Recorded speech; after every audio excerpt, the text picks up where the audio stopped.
Welcome back दोस्तों। आज मैं आपके सामने एक और तमिल हॉरर फैंटेसी टाइप की मूवी को लेकर आया हूँ। इसका नाम है अगस्त्या एंजल वर्सेस डेविल, जिसमें जीवा, राशि खन्ना, अर्जुन लीडिंग रोल पर है। अब मूवी के बारे में बात करें, स्पेशली क्लाइमैक्स मुझे बहुत ही धांसू लगा। तो अब चलिए फटाफट से वीडियो को स्टार्ट कर लेते हैं। उससे पहले लुटा दो प्यार, फॉलो ऑन इंस्टाग्राम। कहानी की शुरुआत में ही एक बहुत ही पुराने पैलेस को दिखाया जाता है और इस पैलेस में हम लोग काफी सारे भूतों को देखते हैं, जैसे एक लेडी पियानो बजाती हुई, दूसरे कुछ ब्रिटिशर्स ऑफिसर्स और इसी तरह और भी बहुत कुछ। और एक्चुअली एक मैनेजर कुछ आर्ट डायरेक्टर्स को इसी पैलेस के बारे में ऐसी कहानियां सुनाते रहता है। ये पैलेस ब्रिटिशों के जमाने की होती है। फिलहाल इस पैलेस की ओनर का नाम होता है हेलेन 98 नॉट आउट और इसके पोते का नाम होता है रियन, जो हमेशा पीते रहता है। खैर, दूसरे सीन में मूवी के हीरो अगस्त्या को दिखाया जाता है, जो एक आर्ट डायरेक्टर होता है और फिलहाल इस पैलेस पर एक सेट बनाते रहता है। इसी दरमियान में उस पैलेस में कुछ वर्कर्स को एक बड़ा वाला पियानो नजर आता है। वर्कर्स से कहने लगता है कि आइटम तो बहुत ही मस्त है, आप इसको सेफली साइड में रखिए, देखते हैं इसके साथ क्या करते हैं। इस तरह से जब वर्कर्स इस बड़े वाले पियानो को बाहर निकाल रहे होते हैं, तभी एक बंदा उस जगह पर प्रकट होता है। फिलहाल तो ये बंदा किसी को भी दिखाई नहीं देता। थोड़ी देर के बाद मूवी का प्रोड्यूसर अगस्त्या को फोन करके कहने लगता है कि अभी थोड़ी देर पहले डायरेक्टर और हीरोइन पौंडीचेरी पर लैंड हुए और उसी एक मंदिर में शादी करके वो हनीमून पर चले गए। अब शूटिंग वगैरह नहीं होगी, फटाफट से पैक कर दो। अगस्त्या गुस्सा करने लगता है, अरे सर, मैं यहाँ पर सब कुछ सेट कर चुका हूँ, अपने साइड से 30 लाख रुपए से मैंने ये सेट बनवाया और आप ऐसे कैसे शूटिंग कैंसिल कर सकते हो। लेकिन वो प्रोड्यूसर नहीं मानता, जिसकी वजह से अगस्त्या बहुत दुखी होने लगता है कि इसके करियर का ये पहला काम है और इसका पहला काम ही फ्लॉप हो गया।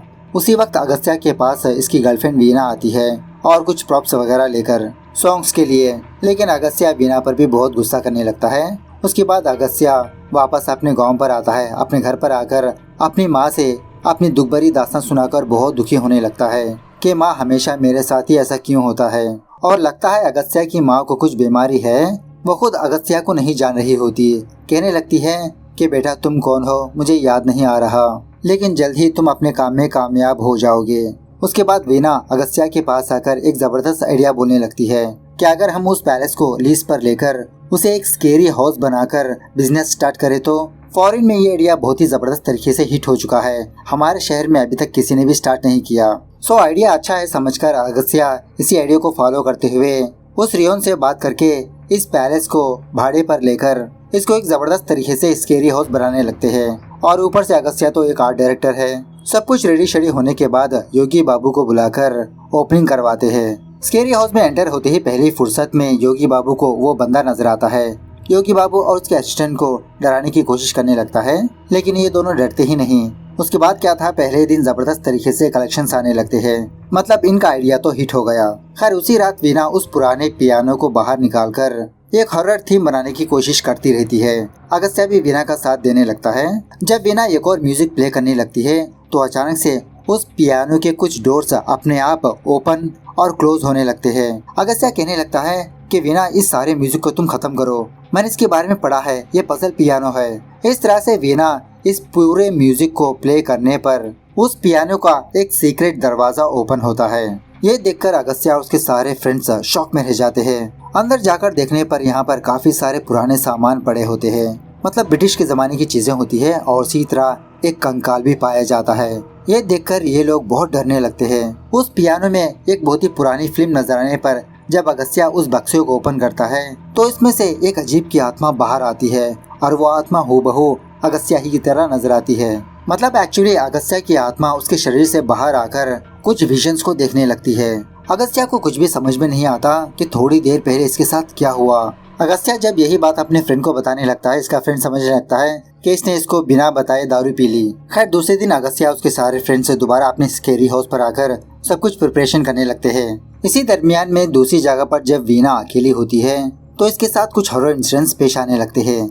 जैसे जब वीना की उंगली हल्के से कट होती है तो शीशे पर काफी सारे बूंदे नजर आने लगते हैं। वापस शीशे पर देखने पर उतने ज्यादा नहीं होते, सिर्फ एक ही ड्रॉप होता है। और तभी वीना को उसी शीशे में ये नजर आता है कि वीना के पीछे कोई पर्दा ढकी हुई चीज आई। जब पीछे पलटकर देखती है तो वहाँ पर सिर्फ 2 ही कैरेक्टर्स होते हैं, लेकिन बाद में पता चलता है ये सब कुछ अगस्त्या का एक प्रैंक है। खैर, बाद में अगस्त्या वीना से कहने लगता है कि कल हमको एक फिल्म मिली है ना, आज मैं उसकी सर्विसिंग करवा के लाया हूँ, चलो देखते हैं इस पुरानी फिल्म में क्या है। इस तरह से प्रोजेक्टर ऑन करके ये दोनों वॉच करने लगते हैं। सो सीन थोड़ा फ्लैशबैक में जाने लगता है, जहाँ पर सिद्धार्थ नाम के एक बंदे को दिखाया जाता है जो एक आयुर्वेदिक डॉक्टर होता है।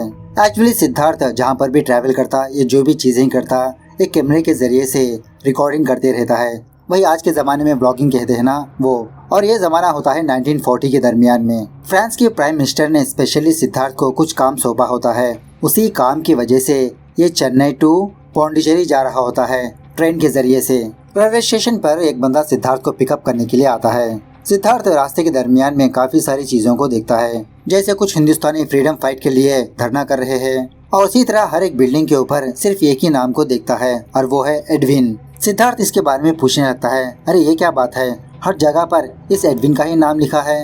ये बंदा कहने लगता है कि जिस तरह से जर्मनी को हिटलर मौजूद था, उसी तरह से पौंडीचेरी को एडविन है। इस एडविन को बहुत ही ज्यादा कैश फीलिंग होती है। काले रंग के लोगों से ये बहुत ही नफरत करता है। उनके पीठ के पीछे अजीब अजीब के सिंबल्स ड्रॉ करते रहता है, और हमारे इंडियंस का खून देखकर ये एडविन बहुत ही खुश होता है। अब इसी बातों ही बातों में वो बंदा सिद्धार्थ को एडविन के पैलेस पर लाता है। एडविन का पैलेस बहुत ही जबरदस्त तरीके से चमक रहा होता है। वजह पूछने पर वो बंदा कहने लगता है कि एक्चुअली आज एडविन की बहन जैकलिन का बर्थडे है।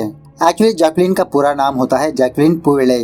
रोजमेरी को तमिल लैंग्वेज बहुत पसंद आने की वजह से बाइबल को तमिल में कन्वर्ट करके अपने बच्चों के नाम में भी थोड़ा सा तमिल नेम ऐड किया। उसके बाद सिद्धार्थ एडविन से मिलने के लिए आता है, लेकिन एडविन इससे हाथ ही नहीं मिलाता।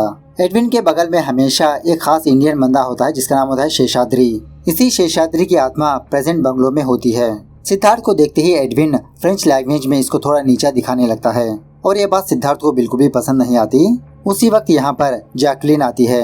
एक्चुअली ये जैकलिन पैरालाइज हो चुकी होती है, व्हीलचेयर पर अपनी जिंदगी गुजारती रहती है।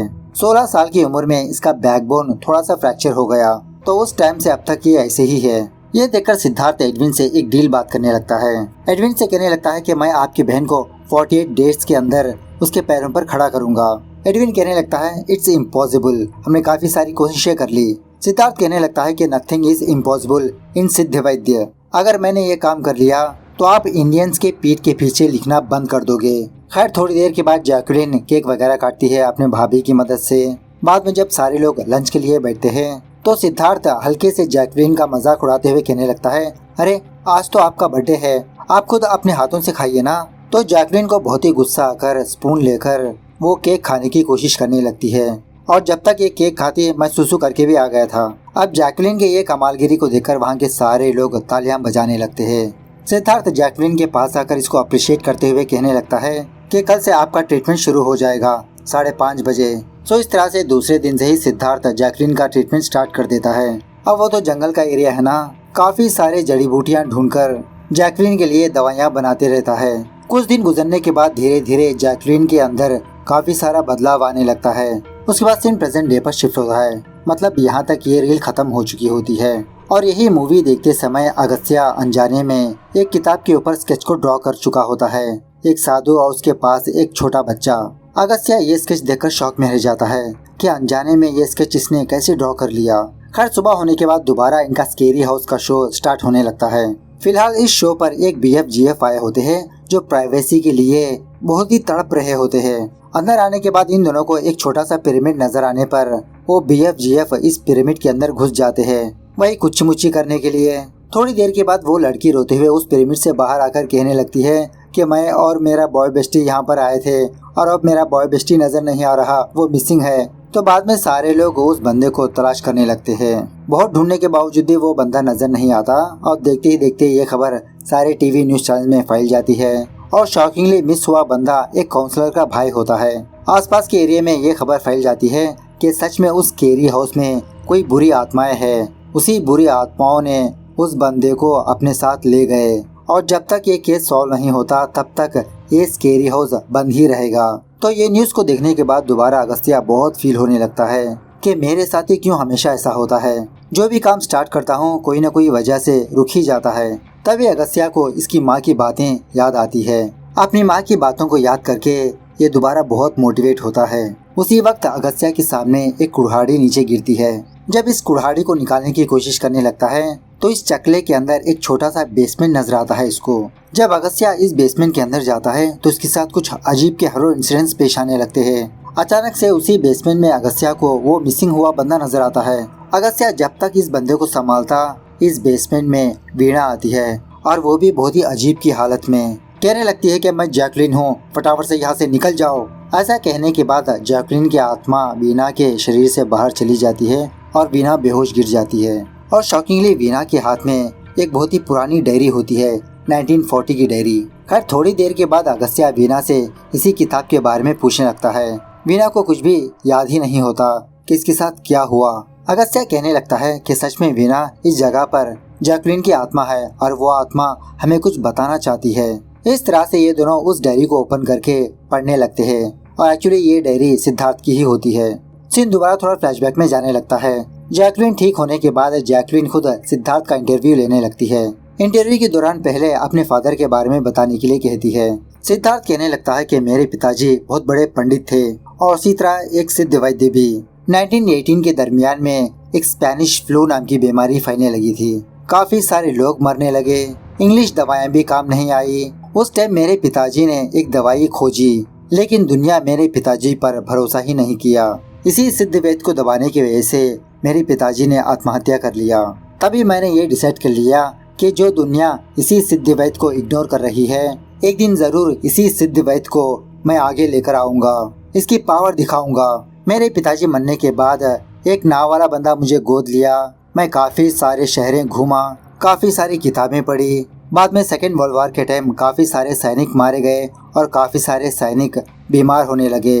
बोन कैंसर हुआ था उन लोगों को। उस टाइम बड़े से बड़े फार्मेसी कंपनी वाले भी इसका इलाज ढूंढ नहीं पाए।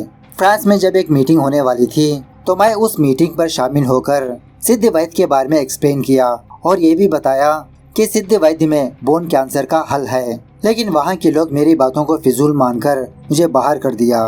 लेकिन फ्रांस के प्राइम मिनिस्टर को मेरी बातें बहुत ही अच्छी लगने लगी। मुझे बुलाकर कहने लगी थी कि मैंने भी इस सिद्ध वैद्य के बारे में बहुत कुछ सुना है। उन्होंने मुझे एक काम सौंपा कि मैं बोन कैंसर का हल निकालूं और वो भी सिद्ध वैद्य में। वो मेरी भरपूर मदद करेंगी। अब सिद्ध वैद्य में काफी सारी जड़ी बूटियों का इस्तेमाल होता है और वो सारी जड़ी बूटियाँ मेरे गांव में ही पाई जाती है, इसलिए मैं यहाँ पर आया हूँ। खैर प्रेजेंट डे पर वीणा अगस्त्या को स्टॉप करते हुए कहने लगती है, चलो अगस्त्या हमें यहाँ से निकलना होगा, पता नहीं क्यों मुझे अच्छा नहीं लग रहा। अगस्त्या यही कहने लगता है, नहीं वीणा, हम लोग यहाँ पर जरूर कुछ कारणों की वजह से आए हैं। मैं जानना चाहता हूँ यहाँ पर क्या हुआ, उस डॉक्टर के साथ क्या हुआ, क्या उस डॉक्टर ने वो दवाई फाइंड आउट की। और इसी तरह मुझे ऐसा लगता है कि शायद मेरा और उस डॉक्टर का कोई कनेक्शन है। जैसा माँ ने कहा, कोई मुझे रास्ता बता रहा है। यहीं पर हमको ये बात पता चलती है कि एक्चुअली अगस्त्या की माँ को भी बोन कैंसर हुआ है। इसके सर के बाल झड़ चुके होते हैं और इसी तरह ये अपने बेटे को ही भूल चुकी होती है। वीणा से कहने लगता है कि पहले मेरी माँ बहुत ही खुशहाल थी, लेकिन अब चलती फिरती लाश है वो। मैंने मेरी माँ के लिए काफी सारे ट्रीटमेंट करवाए, लेकिन नो यूज। मुझे उस डॉक्टर सिद्धार्थ की दवाई के बारे में पता करना होगा वीणा। उसी वक्त जैकलिन की आत्मा इन दोनों के सामने आकर कहने लगती है कि तुम दोनों यहाँ से जाओ, ये प्लेस बहुत ही डेंजरस है, वो मेडिसिन तुम्हें नहीं मिल सकती, जाओ यहाँ से। सो तभी देखते ही देखते वहाँ की जमीन चीरते हुए एक बड़ी वाली कब्र बाहर आने लगती है और शॉकिंगली उस कब्र के अंदर से एडविन की आत्मा बाहर आती है और वो भी शैतानी शक्ल में। एडविन झटके से इन दोनों को उस पैलेस से बाहर कर देता है। खैर उसके बाद अगस्त्या का फादर अगस्त्या को फोन करके फटाफट से अपने गांव वापस बुलाता है। कुछ मेडिकल इमरजेंसी होती है। अगस्त्या और उसका फादर दोबारा अगस्त्या की माँ को हॉस्पिटल पर एडमिट करते हैं। एक्चुअली इसकी माँ का कीमियोथेरेपी चलते रहता है, लेकिन इसकी बॉडी साथ ही नहीं दे रही होती। उसके बाद अगस्त्या एक बहुत बड़े पंडित के पास जाकर सिद्ध वैद्य के बारे में पूछने लगता है। मतलब मैंने सुना है कि सिद्ध वैद्य में बोन कैंसर का ट्रीटमेंट है। वो पंडित कहने लगता है, अरे बेटा अब जंगल जंगल कहाँ पर है, सब कुछ रियल एस्टेट का बिजनेस हो गया और इसके रिलेटेड सारी जड़ी बूटी ढूंढने के लिए ही काफी सारे दिन लग जाएंगे। अगस्त्या पूछने लगता है कि 80 साल पहले इस बोन कैंसर की दवाई फाइंड आउट की थी, अगर वो हमको मिल जाए तो वो काम आ सकती है। पंडित जी कहने लगता है कि इंग्लिश दवाइयों को ही एक्सपायरी होती है, नेचर को कहाँ पर एक्सपायरी होती है, मिले तो इस्तेमाल कर लो। उसके बाद अगस्त्या उस हेलेन के पास जाता है इस बंगलों के बारे में पूछने के लिए। वो बुढ़िया हेलेन अगस्त्या को देखकर शॉक में रह जाती है, कहने लगती है, क्या तुम अभी भी जिंदा हो। थोड़ी देर के बाद हेलेन का पोता रियोन कुछ पुरानी चीजें अगस्त्या को लाकर देने लगता है।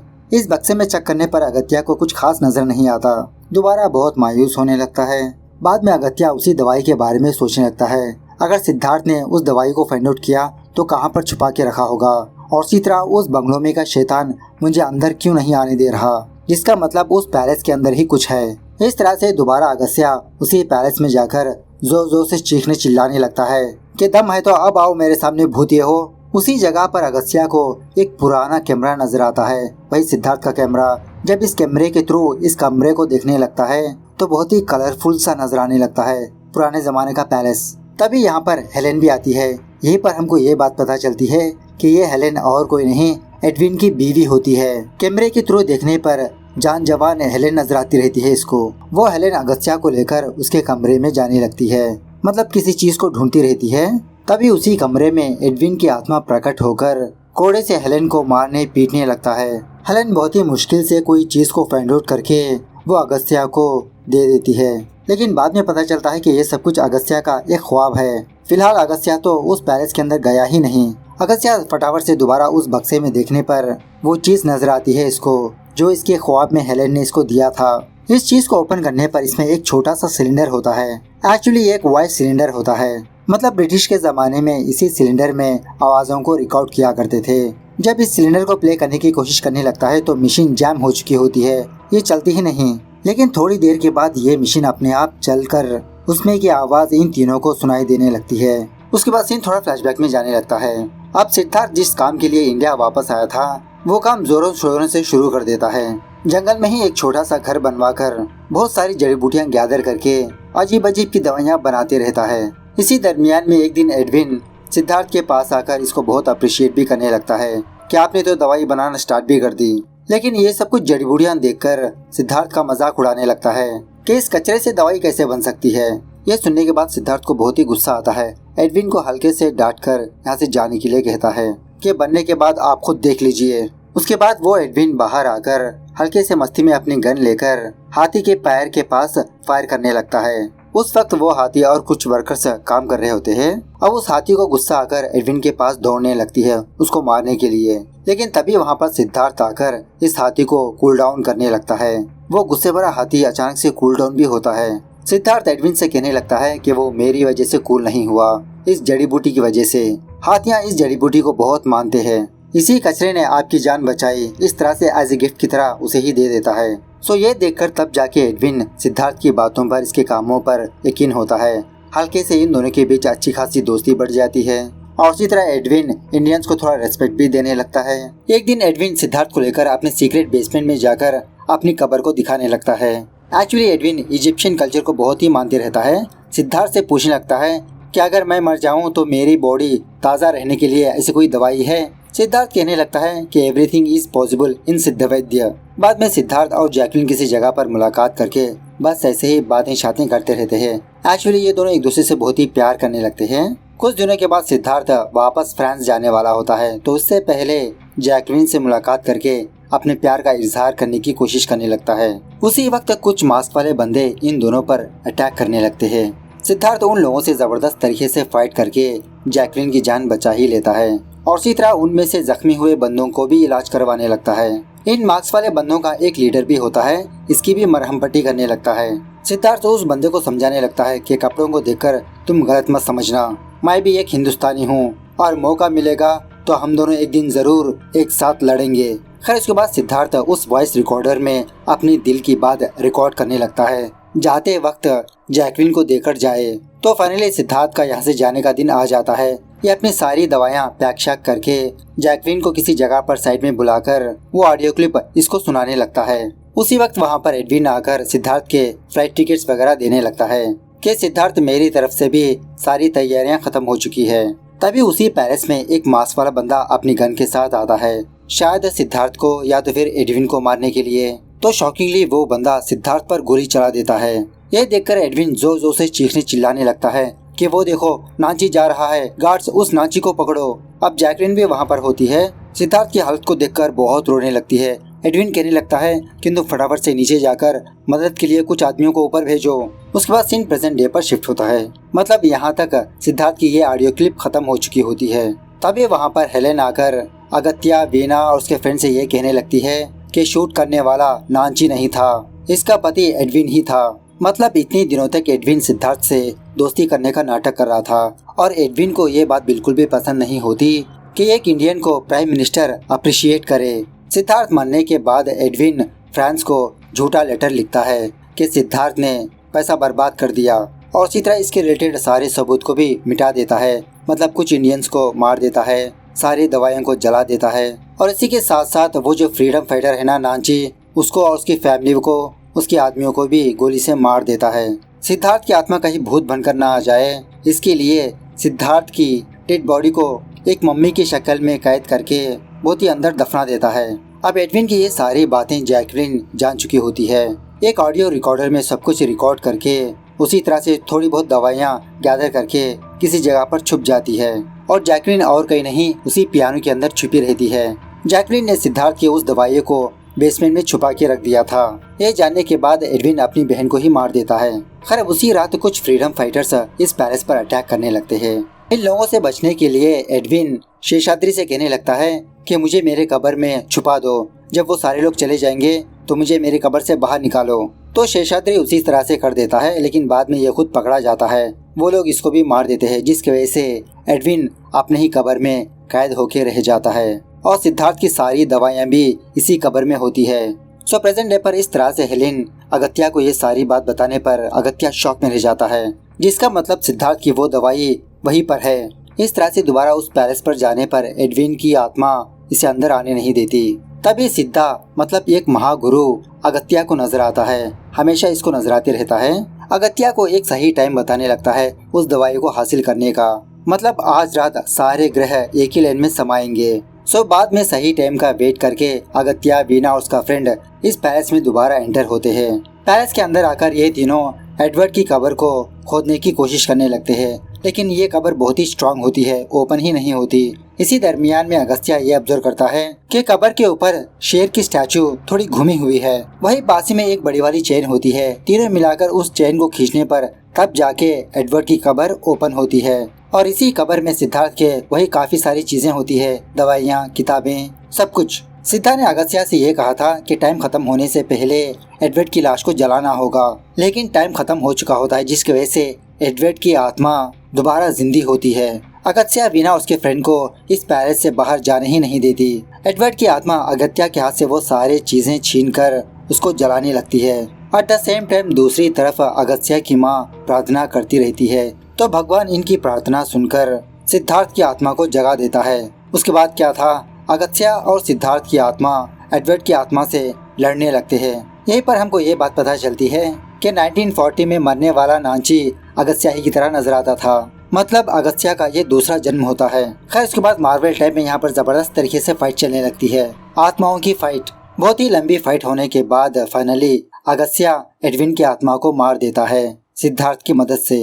जाने से पहले सिद्धार्थ अपनी अनमोल किताब अगस्त्या को देता है ताकि आने वाली पीढ़ी को मदद मिल सके। इसी दवाई की वजह से अगस्त्या की माँ भी ठीक हो जाती है, लेकिन अगस्त्या को भूल चुकी होती है। इस तरह से ये मूवी यहाँ पर दी एंड होती है। तो मूवी कैसे लगी कमेंट करके बताना जरूर। मिलते हैं अगली वीडियो में, तब तक take care, bye bye, see you soon.